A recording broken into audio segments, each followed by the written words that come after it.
আসসালামু আলাইকুম বন্ধুরা, দেখতে পাচ্ছেন আমাদের আজকের আরেকটি প্লাম্বার কাজের অংশ। লোহার পাইপ ওয়েল্ডিং করা হচ্ছে। এটাকে ফ্লান ওয়েল্ডিং বলে। এক পাইপের সাথে আরেকটা পাইপ জয়েন দেওয়ার জন্য ফ্লান ওয়েল্ডিং করা হচ্ছে। তো আপনারা দেখতে পাচ্ছেন ওয়েল্ডিং চলছে। এই পাইপটা দিয়ে পরিষ্কার পানি যাতায়াতের জন্য বাইরের থেকে টাঙ্কিতে আসার জন্য এটা আন্ডারগ্রাউন্ডে সেটিং করা হবে। পাইপটা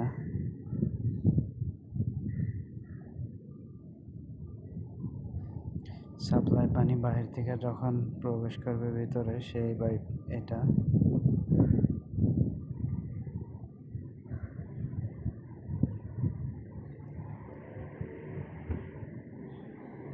তো দেখতে পাচ্ছেন